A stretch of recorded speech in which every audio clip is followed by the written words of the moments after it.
Na hát ismételten üdv mindenkinek, fiúk, lányok, szevasztok, hello bello.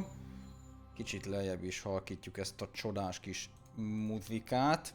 Remélem jól vagytok, srácok, kellemesen telt a nap. Délelőtt folyamán beleraktunk egy kellemes 2-3 órát a mi kis Mass Effect végigjátszásunkba. Nagyjából egészen jó helyen sikerült abba hagyni, mert befejeztük a Fellegvárban történő mászkálásunkat, kalandozásunkat. Ugye fantomokkal beválasztottak minket a fantomok közé, és a Saren, az áruló fantom után küldtek minket. Nem titkolva a saját extra szándékunkat, hogy kiderítsük mellette, hogy ezeknek a kaszásoknak, vagy a vezetőnek mi köze lehet az egész mesterkedéseknek, ami Saren és a getek között van, illetve hogy mi volt ez a jeladó körüli hisztéria ugye az Éden 1-esen, ugye az emberek által lakott elsődleges kolóniát, ahogy megtámadták, úgyhogy nekiindulunk most már masszívan a mélyűrnek, és elkezdjük tényleg, mint újdonsült fantom felderíteni, hogy mi is történik itt a háttérben. Úgyhogy jó szórakozást kívánok hozzá mindenkinek, srácok! Ha bármilyen kérdés-kérés van, jelezzétek. Alapvetően egész nyugodtan bárki, aki nem ismeri a játékot, kérdezzen. Nagyon szívesen elmondom többször is, hiszen hangoztattam délelőtt is, illetve az előző streamekben is, hogy nagyon szeretném átadni ezt a játéknak a szeretetét azoknak is, akik esetleg nem ismerik, vagy nem volt még szerencséjük a játékhoz, mert Mass Effect szériája azon kevés játékok közül való, amelyik még tudta, hogy hogyan kell nagyon király sztorit csinálni, és hogy hogyan kell tényleg hosszú és nagyon hosszú órákon keresztül képernyők elé ragasztani az embert, anélkül, hogy egy percre is azt hinné, hogy egy erőltetett húzavonába került. Természetesen ugye a játéknak van egy nagyon masszív írott története, amit akik, hogy fogalmazzak, nem restek elolvasni, megismerni, kiismerni, azok egy fantasztikus sztorival lesznek gazdagabbak. Ezt a sztorit folytatjuk most, úgyhogy jó szórakozást kívánok hozzá mindenkinek. Üdvözlöm a kedves vodnézőket is, és mielőtt el nem felejtem, engedjétek meg nekem, hogy másodperc türelmet kérek, csak fel kell lelnem a puskámat. Már nem azt, amiben a Mass Effectbe lövöldözünk, hanem a YouTube általit, méghozzá azért, hogy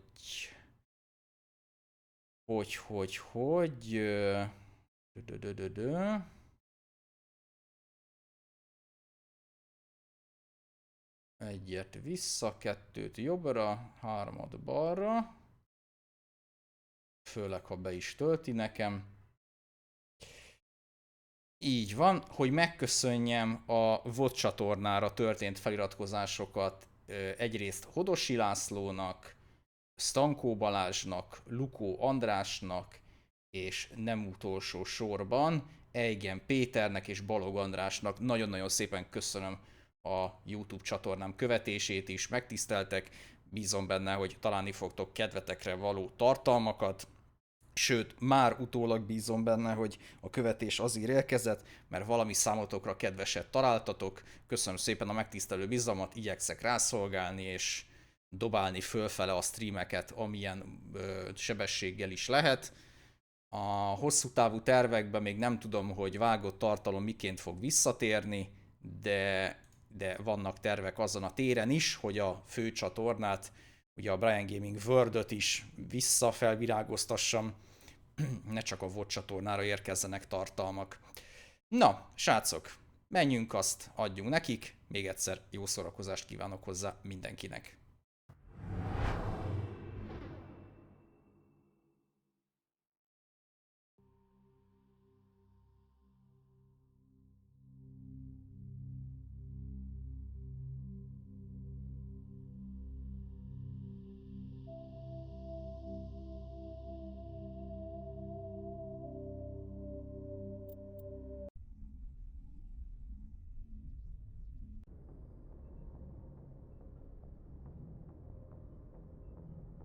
Közben egy másodpercet kérek, lecsekkolom, hogy minden okése, és már is robogunk tovább.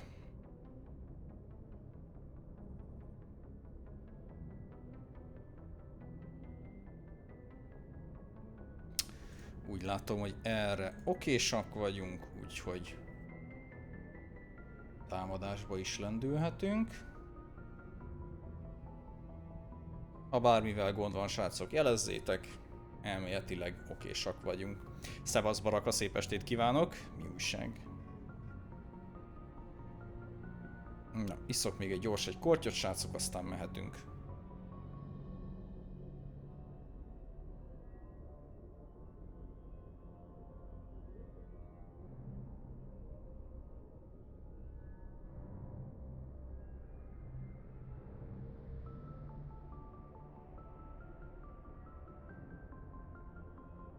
No. És akkor ott hagytuk abba ugye, hogy a hajón elkezdünk körbenézni, beszélgetünk emberekkel, és akkor utána elindulunk a csillagokat végigjárkálni, és akivel nem beszéltünk, az a maga a pilóta Joker. Commander, something you need? How's the Normandy performing?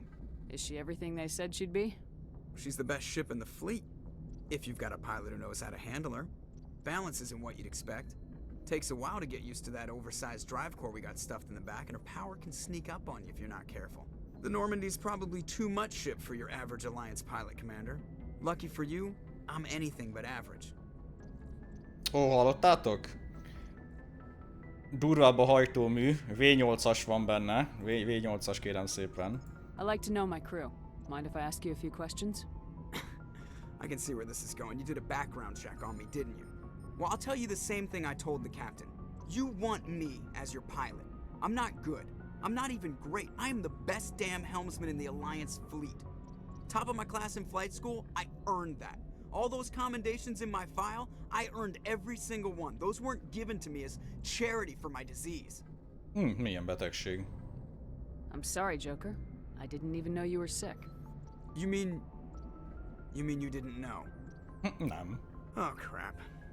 Okay, I've got Vrolik syndrome, brittle bone disease. The bones in my legs never develop properly. They're basically hollow, too much force and they'll shatter. Even with crutches and my leg braces, it's hard to get around. One wrong step and crack! It's very dramatic, but I've learned to manage my condition, Commander.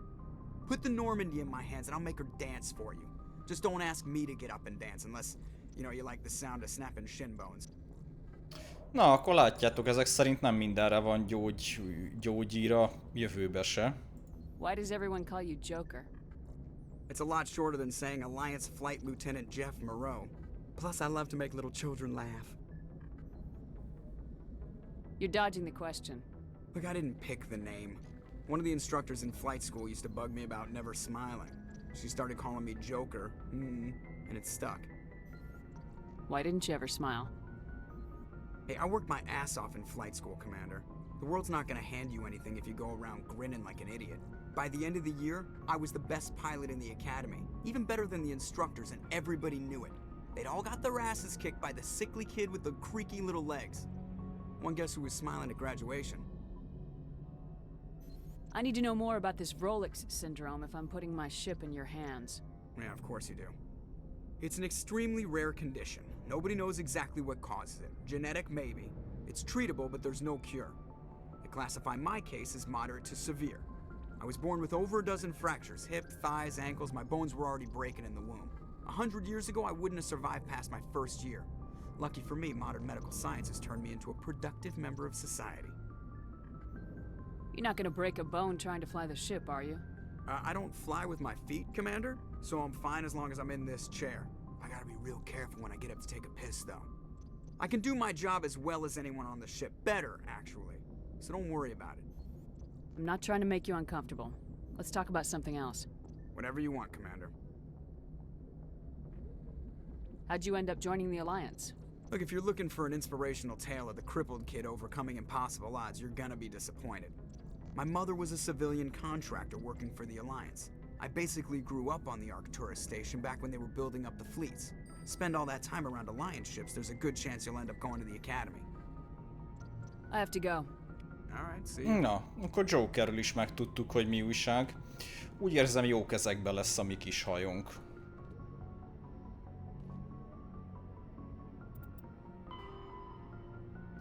Az Arcturus állomás a naprendszerbe vezető kapu.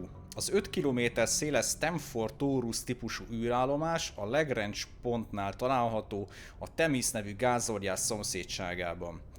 Na, aki a következő adásban a kérdésemre, hogy hol található az Arcturus állomás, ezt így nekem fejből elmondja, az kap egy piros pontot. Az Arcturus állomás építkezési munkálatai 2151-ben kezdődtek meg, és egészen 2162-ig tartottak. 56-ban érkeztek meg az első lakosok, és az első kapcsolatháborútól napjainkig ez a rendszerek szövetségének politikai és katonai főhadiszállása. Mikor az emberiség aktiválta a Sharon tömegrejét 49-ben, az közvetlenül az Arcturushoz vezetett, mely 36 fényévre található a naprendszertől. Az Arcturus a Földtől megfigyelhető harmadik legnagyobb csillag, mely egy a napnál sokkal öregebb hatalmas vörös óriás. Körülötte gázóriások vagy jégbolygók keringenek. Ebben a rendszerben 25%-kal kevesebb fém található, mint a naprendszerben. Az Arcturus állomás megépítéséhez fém aszteroidákat vontattak át a tömegreléken az építkezés helyszínére. Jó pár ilyen aszteroida a mai napig az állomás környékén kering. Az építőanyagok leszállításának magas költségei elfogadhatóak voltak, tekintve az űrállomás stratégiailag fontos pozícióját. A naprendszerbe vezető mellett 3 másik tömegrelé is megtalálható a helyszínen, így az Arcturus az egyik legnagyobb kommunikációs és katonai gócpont. A szövetség első flottája az Arcturuson állomásozik, itt védelmezi a naprendszerbe vezető kaput, valamint a 3 másik relét.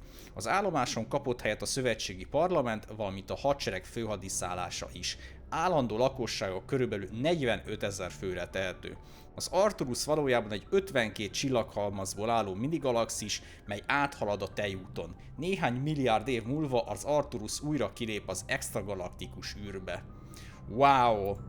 Ez mennyire durva történet, hogy igazából, tehát itt magyarázza meg a játék, hogy ugye a földiek hogy jutottak át ebbe az új galaxisba, hogy találkoztak ezekkel a fajokkal, meg minden.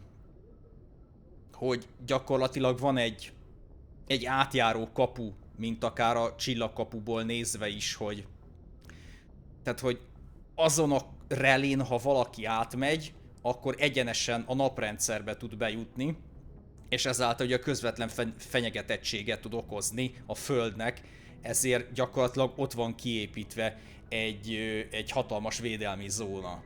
Ez nagyon állat. F+ hajtómű, vagyis a hajtóművünk, ami a mi kis normandi SR1-ünket hajtja. Az újonc űrutazók mindig azt kérdezik, hogy néz ki egy F+ sebességgel utazó űrhajó. Én is ezt kérdezem, srácok. Így keltem ma fel, hogy vajon hogy nézhet ki egy F+ sebességgel utazó űrhajó? Hát most megtudjuk. A választ részben megadja egy egyszerű üvegtábla is. Üvegtábla? Hát, sokkal találkoztam, de egyikre se volt fölírva. A fény lassabban jut át az üvegen, mint a levegőn. Ez logikus. A fény lassabban halad át az űrön, mint ahogy egy nagysebességű tömeghatás mezőn. Ettől fénytörés jön létre.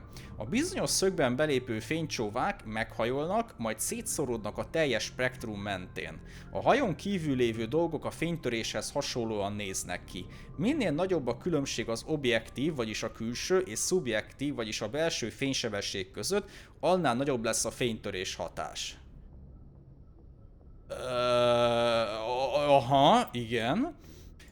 Mivel a szubjektív fénysebesség megnő a mezőn belül, ezért a külső objektumok vörösessé válnak, végül pedig eltűnnek, és csak rádióteleszkóppal lesznek megfigyelhetők. A nagy energiájú elektromágneses forrásokat általában nem látja a szem, mivel azok a kék spektrum szélén találhatók. Ahogy nő a fénysebessége, fokozatosan láthatóvá válnak a röntgen, a gamma és a kozmikus sugárforrások is. A csillagok helyét átveszik a pulzárok, kvazárok, fekete lyukak és gamma sugarak. Jó, ebből az utolsó egy kis részét értettem. Hála Isten, hogy a James Webb távcsövet fellőttük, mert az az infravörös tartományba legalább meg tudja nézni nekünk akkor az F+ sebességeket. És itt mesél nekünk a narrátorunk is, még hozzá fennhatóság. Citadel space is an unofficial term referring to any region of space controlled by a species that acknowledges the authority of the Citadel Council. At first glance, it appears this territory encompasses most of the galaxy. In reality, however, less than 1% of the stars have been explored. Even Mass Effect FTL drive is slow relative to the volume of the galaxy. Empty space and systems without suitable drive discharge sites are barriers to exploration. Only the mass relays allow ships to jump hundreds of light years in an instant, the key to expanding across an otherwise impassable galaxy.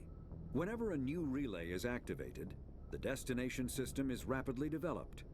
From that hub, FTL drive is used to expand to nearby star clusters. The result is a number of densely developed clusters, thinly spread across the vast expanse of space, connected by the mass relay network. Okay. The Normandy is a prototype starship developed by the Human Systems Alliance with the assistance of the Citadel Council. It is optimized for scouting and reconnaissance missions in unstable regions using state-of-the-art stealth technology. For most ships, the heat generated through standard operations is easily detectable against the absolute zero background of space. The Normandy, however, is able to temporarily sink this heat within the hull. Combined with refrigeration of the exterior hull, the ship can travel undetected for hours or drift passively for days of covert observation. This is not without risk. The stored heat must eventually be radiated, or it will build to levels capable of cooking the crew alive.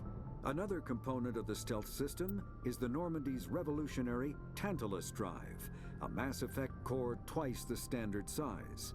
The Tantalus drive generates mass concentrations that the Normandy falls into, allowing it to move without the use of heat-emitting thrusters. Új, ez azért durva cucc. Kis lopakodó hajónk. Jó. Beszéljünk Pressy navigátorral. If anyone has to take over for Captain Anderson, I'm glad it's you. I'm not sure about having non-humans on our ship, though. We're all on the same team here, Presley. With all due respect, ma'am, that's what they said about Nihilus. Look how that turned out. I'm in charge here, Presley. I decide if we have non-humans on this vessel. Yes, ma'am. Understood, ma'am. Na azért. Speak freely, Presley. I want to know if you have a problem with non-humans. It's not that, Commander. Humanity has always handled its own problems. Saren attacked one of our colonies. We should be the ones to stop him. We don't need their help. Some people think asking for help is a sign of weakness. That's just being stupid and stubborn. No matter how strong you are, allies can make you stronger. I guess so. Maybe I'm just stuck in the old ways of thinking. But don't worry, Commander, this won't be a problem. How did you end up assigned to the Normandy? I signed up with the Alliance as a navigator right out of school, following in my grandfather's footsteps, I guess. My first posting was on the Agincourt. We were one of the first reinforcements to arrive at Elysium after the Blitz hit. And those raiders were no match for an Alliance frigate. Of course, the only reason the colony was still standing was because of you, Commander. I can't believe you held out as long as you did. How'd you end up on the Normandy? I got my officer's commission after Elysium. Must have made an impression on the right people. Captain asked for me when he was picking his crew. Carry on, Presley. Yes, ma'am. Egy másodperc.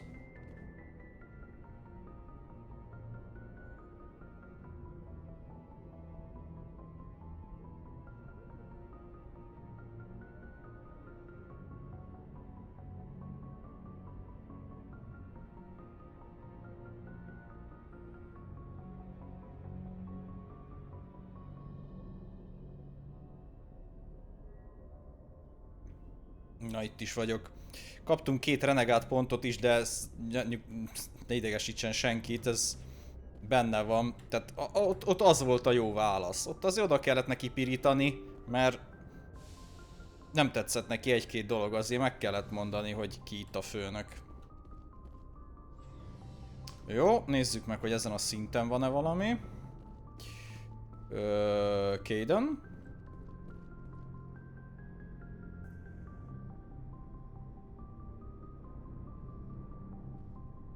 Anything you need, Commander?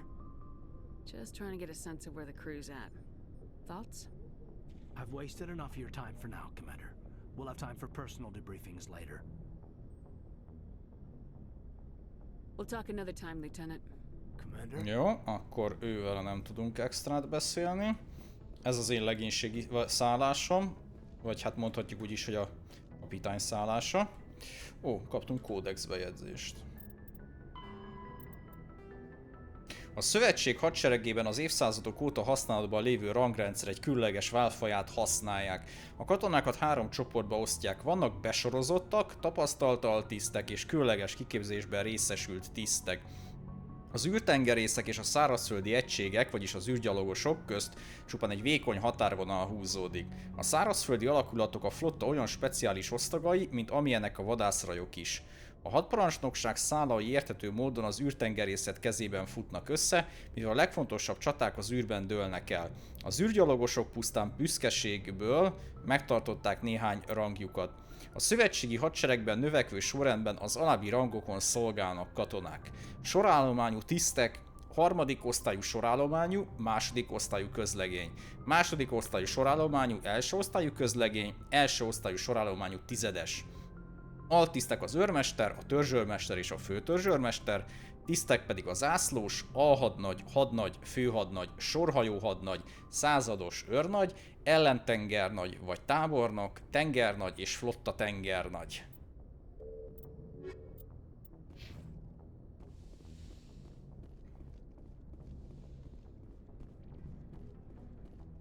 Ugye itt a szekrényünk, ebben most is tudnánk pakolni dolgokat, ha akarnánk. Ezt a hálókabint mindjárt meg is vizsgáljuk. A kabinokban minden személy számára 10 köbméter hely található. A nagyobb hajókon szinte mindenkinek külön szobája van. Minél kisebbek a hajók, annál gyakoribbak az úgynevezett körletek, ahol jó pár katona kénytelen együtt tartózkodni. Az asszárik szeretnek közel lenni egymáshoz, még a nagyobb hajókon is, viszont a kroganok területvédő ösztöneik miatt egyszerűen képtelenek megférni egymás mellett a legnagyobb hajókon is. A kisebb űrhajókon az emeletes ágyak terjedtek el, méghozzá úgy, hogy a különböző műszakban dolgozó katonák gyakran ugyanazon az ágyon váltják egymást. Mikor az egyiknek lejár a munkaideje, felkelti a másikat, és ő maga fekszik az előmelegített ágyba. Ez így megy mindig. Az űrhajó különböző részeit légmentesen záró zsípekkel választják el arra az esetőségre, ha nyomásvesztés állapota lépne fel. A dekompresszióval járó robbanás csupán fikció, a kiuggatott részekből vagy lassan szökik a nyomás, vagy pedig olyan károsodást szenvednek, hogy mindenki azonnal meghal, aki ott tartózkodik. Az űrhajó minden részében megtalálható egy életmentő vészapparátus, ez egy tűzálló levegővel feltöltött buborék. Összehajtva ugyan aprók, ám ha felfújják őket, akkor az éva belsejében tökéletesen elfér egy felnőtt. Az űrhajók kármérséklő rendszere képes légmentesen lezárni a lángoló részeket, így a füst nem terjed át máshova, és oda sem jut elég oxigén ahhoz, hogy táplálja a lángokat. Ha újra megnyitják a lezárt tereket, az éva belsejében lévő legénység sértetlenül kimászhat a buborékokból. A tömeghatás mező segítségével az űrhajókon állandó gravitációs mező hat az utasokra, így nem kell félniük a 0G-s izomsorvadástól és csontritkulástól. A nagyobb hajókon a fedélzet teljesen merőleges a hajtóművekkel. Ez arra jó, hogy a hajtóművek erejével kiegészíthetik a tömeghatás mezők erejét, így mérsékelhetik az energiafogyasztást. Amikor ezek a hajók leszállnak, akkor képesek elfordítani a fedélzeteket, így a legénység szabadon járkat kelhet, míg az űrhajó stabil felületen parkol. A hadihajók rendszerint kikapcsolják a gravitációs rendszereket harc közben azért, hogy csökkentsék a hőtermelést és energiafelhasználást. Hogy a navigátorok és kormányosok mindig tudják, hogy hol van a fent és lent, a padló színe mindig különbözik a falak és plafon színétől.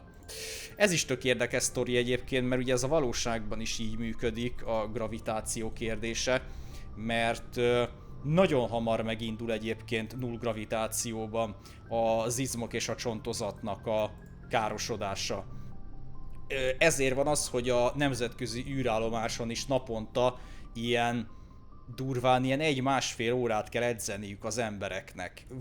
Speciálisan ki van nekik futópattól kezdve lábhajlító berendezések, mindent csinálva azért, hogy az izmok ne sorvadjanak el, illetve a csont ne gyengüljön el.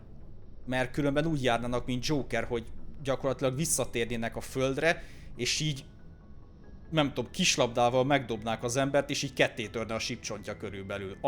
Annyira tönkre menne az egész teste az embernek. És ugye mivel a szívben is ugye izmok vannak, tehát ugye a vért ugye izmok pumpálják nyilván, ugye az edzés azért is kell, hogy ugye nyilván a szívizmok se erjedjenek el, ne károsodjanak. Baromi érdekes dolog egyébként, hogy ezt ugye idézőben nem tudták megoldani még mai napig, hogy ezt hogy lehetne jobban. Jó, hát meg van oldva, mert ugye hivatalosan az van mondva, hogy mesterséges gravitációt kell csinálni, mint itt is, és akkor nincs ezzel probléma. De még mindig az űrutazásnak ez egy elég nagy rákfenéje. Yes, Commander? Is there something you need? I should go. Goodbye, Commander. És ha jól tudom egyébként, ilyen 6-7 hónapnál többet nem is tölthetnek az űrállomáson se emberek, mert különben olyan brutálisan hosszú a rehabilitációs idejük, mikor visszatérnek a Földre, hogy nagyon sokára lehetne őket ismét bevetni. Tehát, hogy ilyen egyszer szavatolt űrhajósaink lennének különben csak. Nagyon érdekes egyébként. Sokan egyébként az egész űrutazást egy ilyen kidobott pénznek, mindennek tekintik, de tényleg igazából az ember felemelkedésének és az egész emberi civilizációnak a legnagyobb ugrása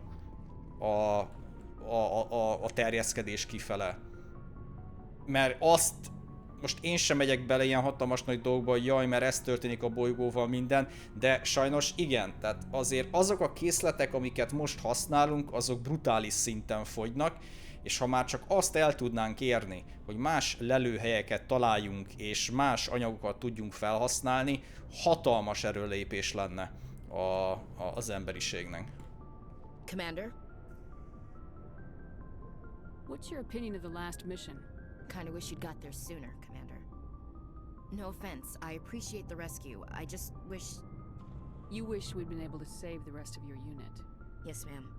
If I had been more alert, we wouldn't have been cut down by an ambush. The Geth are perfect ambushers. They don't move, they don't make noise, they don't even breathe. They have flashlight heads, ma'am. I'll make sure it doesn't happen again. Do you have a few minutes to talk? One-on-one? I'm sorry, Commander. I need to get my duties squared away. I wouldn't mind talking more later, though. Oké. Dismissed, Chief. Akkor ővele később beszélünk. Viszont szerintem Gerusszal, illetve... Ó, itt a Mékó, itt a járgányunk. Ott a beszerző tisztünk. Beszéljünk Vrexel először. Ővelük biztos lát. Nice ship you've got, Shepard. Jó, kösz. What can I do for you? What's your story, Rex? There's no story. Go ask the Quarian if you want stories. You Krogans live for centuries. Don't tell me you haven't had a few interesting adventures. Well, there was this one time the Turians almost wiped out our entire race. That was fun. I heard about that. You know, they almost did the same to us. It's not the same. It seems pretty much the same to me. So your people were infected with a genetic mutation? An infection that makes only a few in 1,000 children survive birth? And I suppose it's destroying your entire species? I suppose it isn't all the same. I don't expect you to understand, but don't compare humanity's fate with the Krogan. Jó, van. I was just making conversation. I wasn't trying to upset you. Your ignorance doesn't upset me, Shepard. Ha anyád. As for the Krogan, I gave up on them long ago. The genophage infected us, but it's not what's killing us. Are your people really dying? We're sure not getting any stronger. We're too spread out. None of us are interested in staying in our own system. Lots of species have left their homes and prospered. But they go to colonize new worlds. We're not settlers. We're warriors. We want to fight. So we leave. Hire ourselves out. And most of us never go back. What can you tell me about the genophage? Ask the Solarians if you want details. They made it. All I know, it makes breeding nearly impossible. Thousands die in stillbirth, and most never get that far. Every Krogan is infected. Every one. And no one's rushing to find a cure. Why don't the Krogan try to find a cure? When was the last time you saw a Krogan scientist? You ask a Krogan, would he rather find a cure for the genophage or fight for credits? He'll choose fighting every time. It's just who we are, Shepard. I can't change that. Nobody can. So long, Rex. Shepard. Jó fejgyilkocska. Igen, valószínűleg a kroganoknak nem a diplomácia a legerősebb pontja.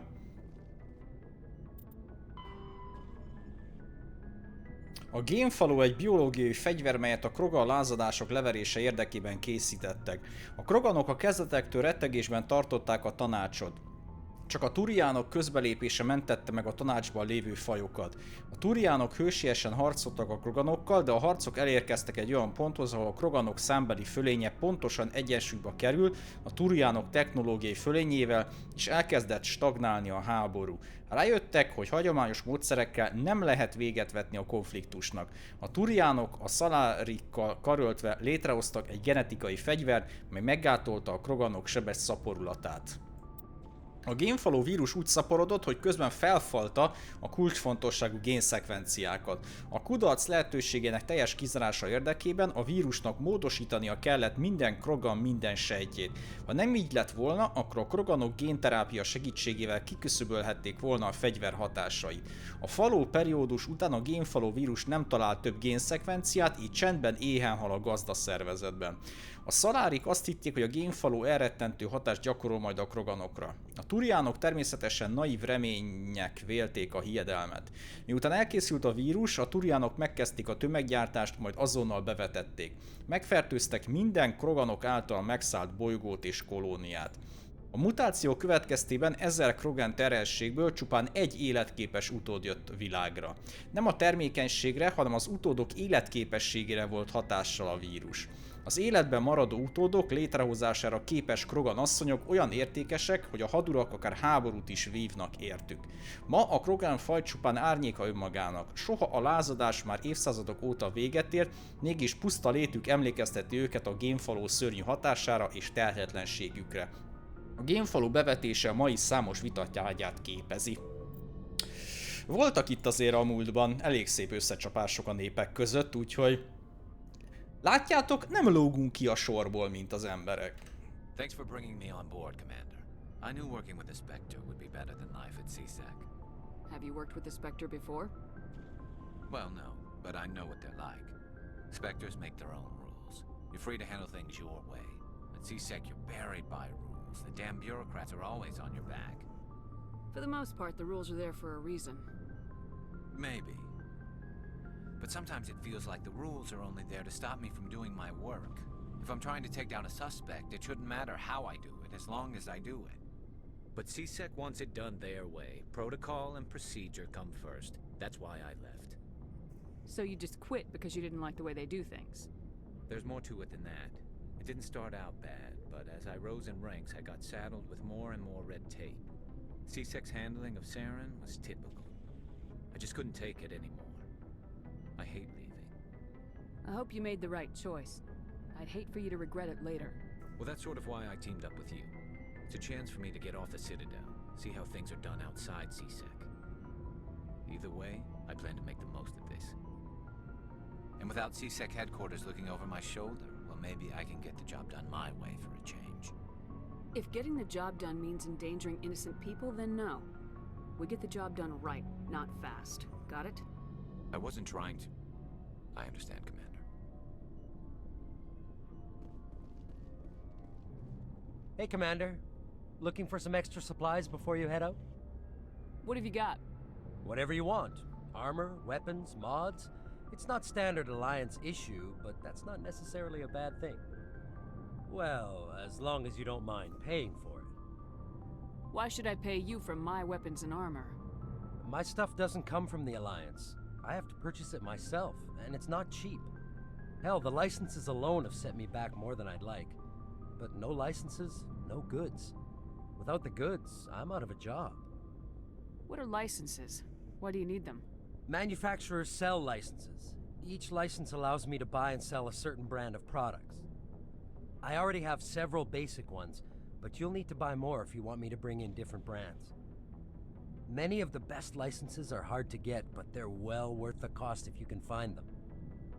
What do the different manufacturers offer? There are too many for me to keep track of, but each license will explain what it's good for. How often will you get new items? Well, that depends on how many licenses you've purchased, but I'll rotate items on a regular basis regardless. And anytime we land someplace with a big enough port, I'll buy, sell, and trade whatever I can. Check back often. I need to move items quickly, so only the most basic items will be stocked consistently. Not right now, thanks. No problem. Keep checking back. Na, ezt is megtudtuk. Egy másodperc, srácok.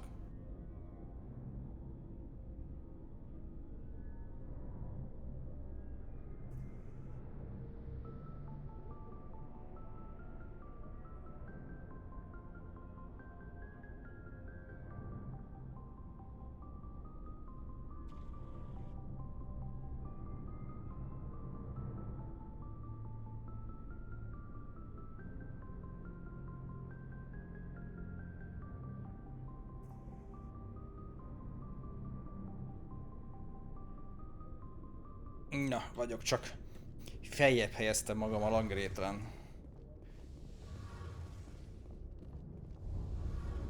Főmérnök bácsi. Hey, Commander, you know that Quarian Tally?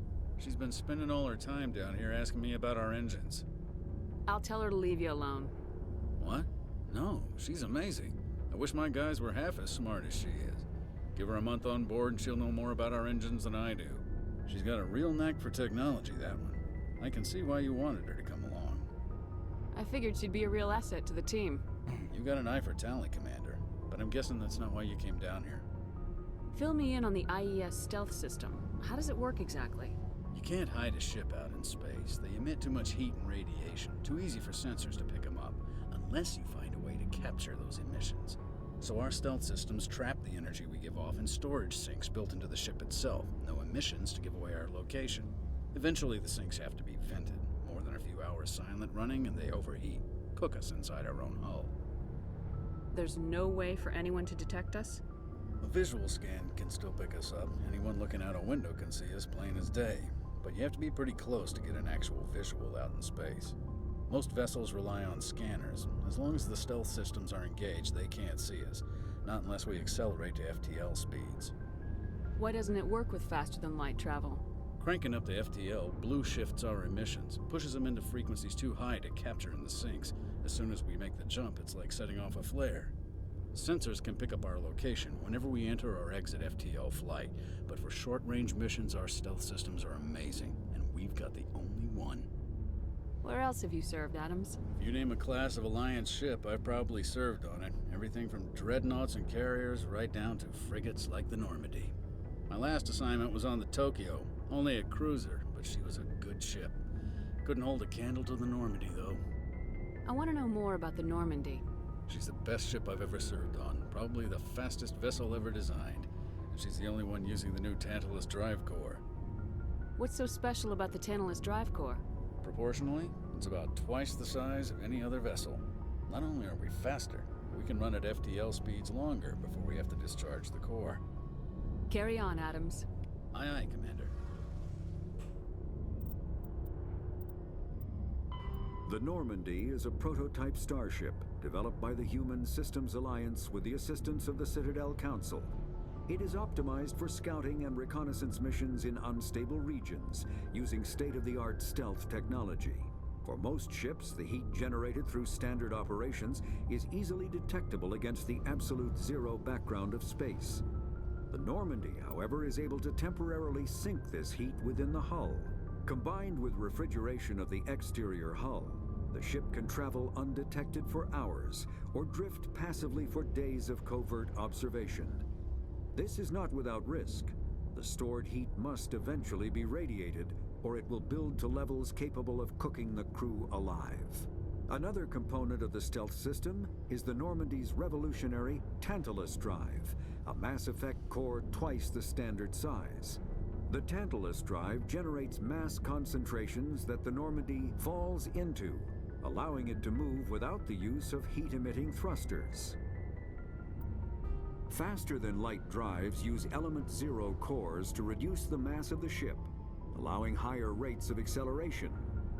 This effectively raises the speed of light within the Mass Effect field, allowing high-speed travel with negligible relativistic time dilation effects. Starships still require conventional thrusters, chemical rockets, commercial fusion torch, economy ion engine, or military anti-proton drive, in addition to the FTL drive core. With only a core, a ship has no motive power. The amount of ESO and power required for a drive increases exponentially to the mass being moved and the degree it is being lightened.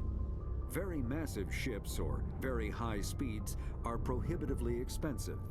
If the field collapses while the ship is moving at faster than light speed, the effects are catastrophic.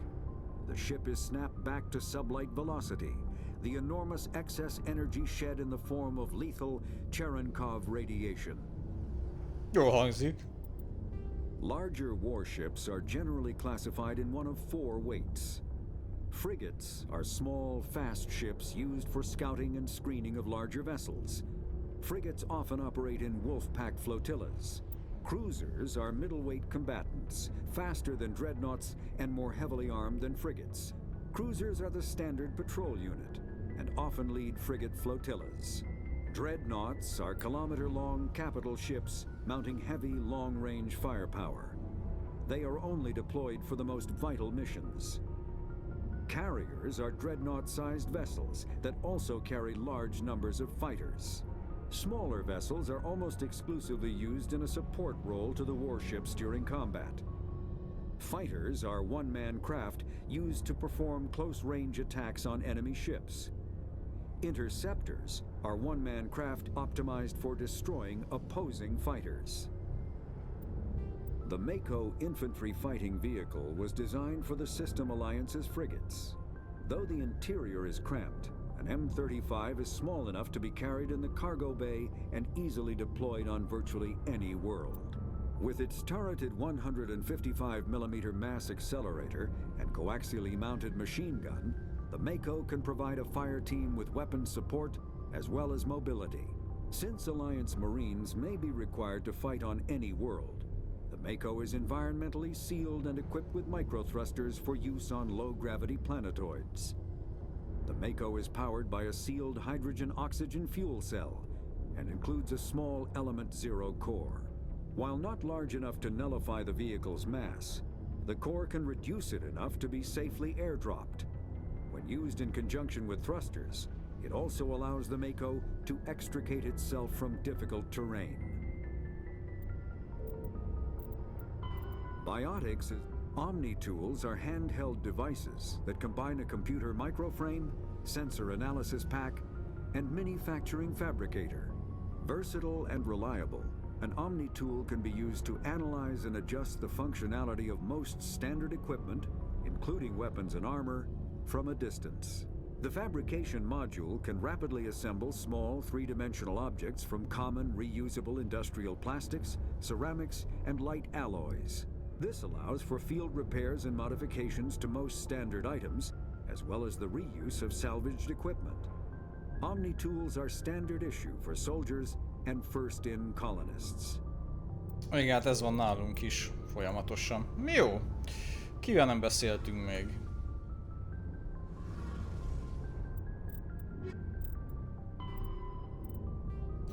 fénykésés miatt lehetetlen valós időben nagy távolságokról érzékelni például az űrhajók mozgását. Egy hajtóművét, a Sharon Relay-nél beindító hajót simán meg lehet pillantani a Földről 5,75 fényórával, vagyis 6 milliárd kilométerrel távolabbról, de az emberiség szülőbolygóján csak az esemény bekövetkezte után 5 óra 45 perccel később válik láthatóvá a hajtómű felcsillanása.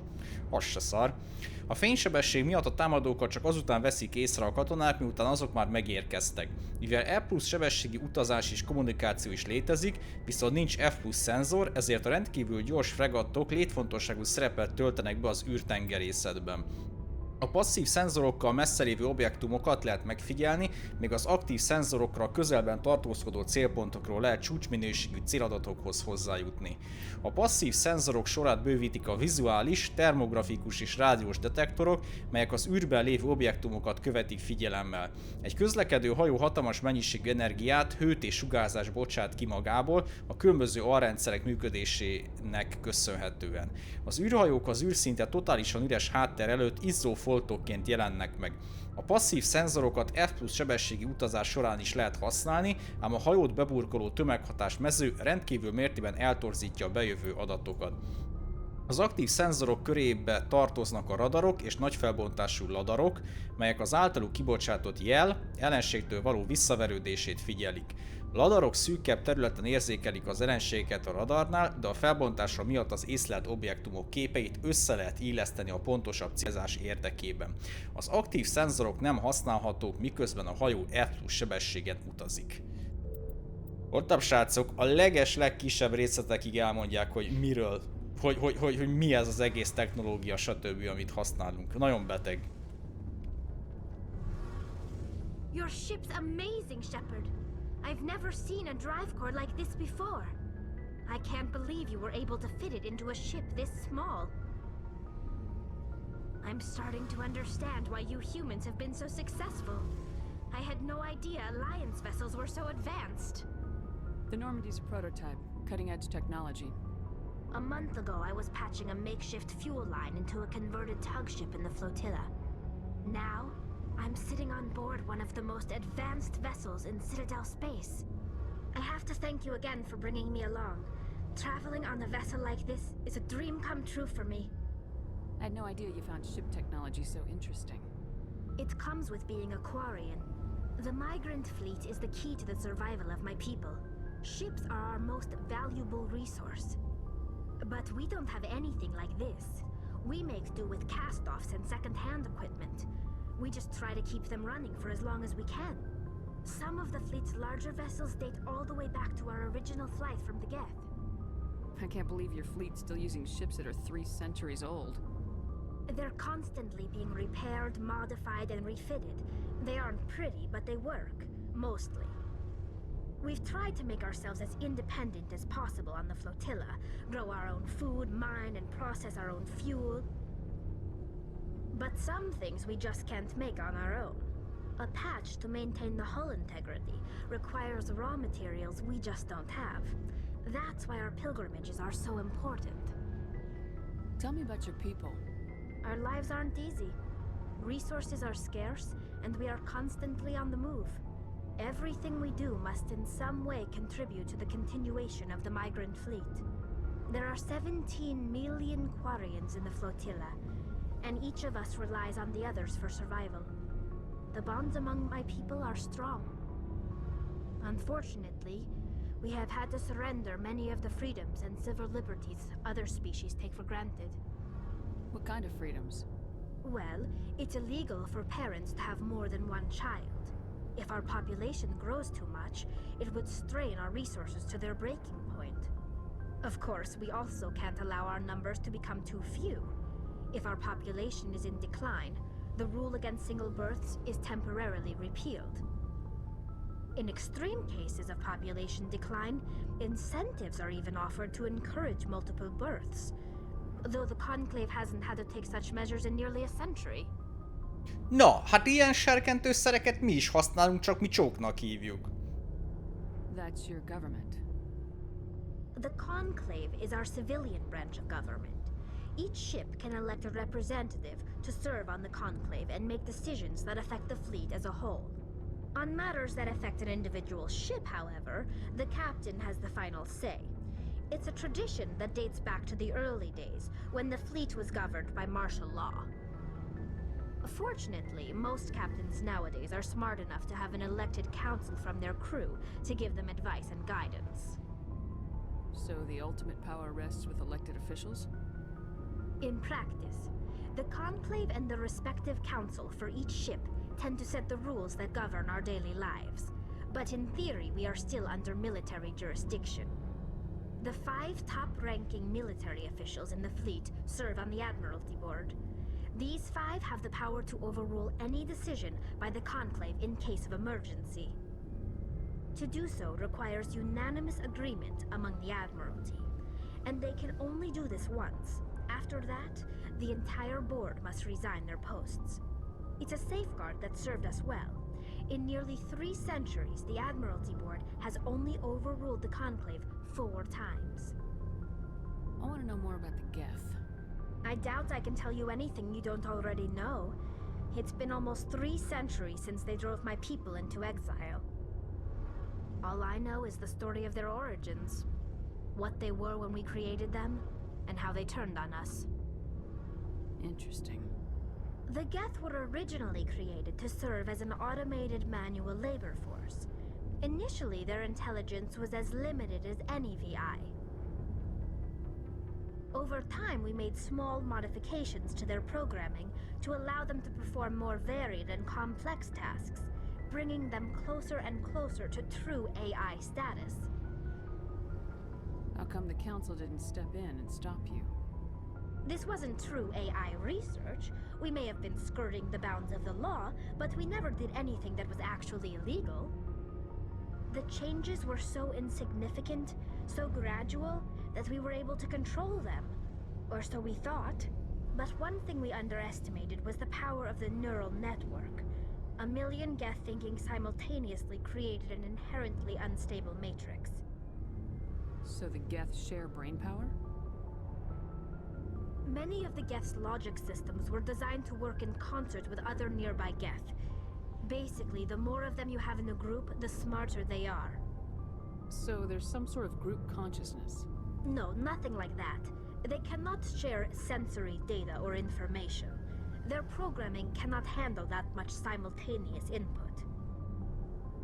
Each Geth maintains an individual awareness and identity. The neural network only operates on a process-based level. It's basically the synthetic equivalent of a subconscious.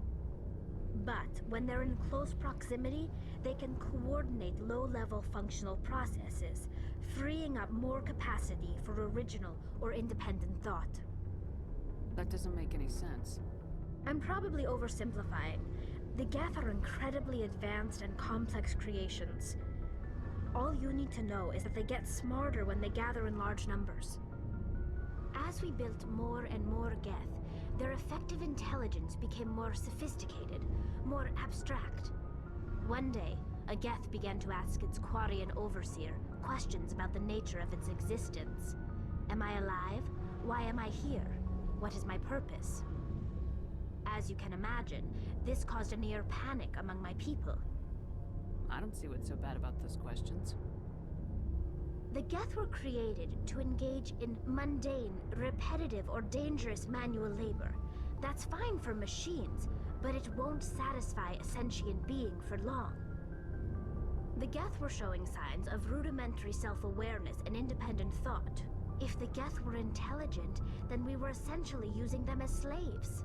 It was inevitable the newly sentient Geth would rebel against their situation. We knew they would rise up against us, so we acted first. A general order went out across all Quarian-controlled systems to permanently deactivate all Geth. The Geth responded to this order violently. Hey, you can't blame them for fighting for their survival. We had no other choice. The Geth were already on the verge of revolution. By acting quickly, we had a chance to end the war before it began. The hope was that most of the Geth would still be little more than machines, incapable of organized resistance. But they had progressed much further than anyone anticipated. The war was long and bloody. Millions upon millions of Quarians died at their hands. In the end, we were forced to flee our own homeworld. We feared the Geth would pursue us, but they never came beyond the veil. Now we drift through space, exile, searching for a way to reclaim what was once ours. It's hard to feel sorry for you. Your ancestors tried to wipe out another species. We made a mistake when we created the Geth in the first place, but we did not make a mistake when we went to war against them. If we had not acted, they would have wiped us out. They're a synthetic life form. They have no use for organics. None.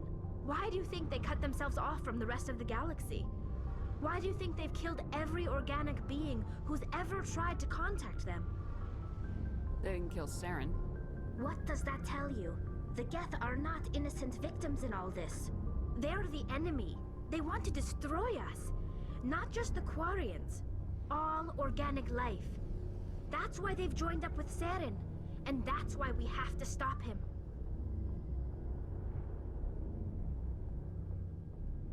I want to know more about the pilgrimage. When my people reach maturity, we leave our birth ships and seek acceptance with a new crew. It's necessary to maintain genetic diversity among the fleet. But no ship wants to accept someone who will be a burden on them.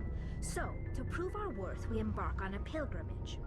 We set out alone, leaving the flotilla and our families behind us. We only return once we have found something of value we can bring back to the fleet. This is presented as a gift to the captain of the respective ship we wish to join. If the gift is accepted, we are welcomed into the crew. Can a captain choose to reject the gift? That doesn't happen often. Most captains are eager to increase the size of their crew. It increases their own standing in our society. Even when a gift is not particularly valuable, the captain usually accepts it out of a sense of tradition. However, there is a stigma to presenting a substandard gift. It's not the best way to make a good impression on a new community. Most pilgrims don't return until they find something worthwhile.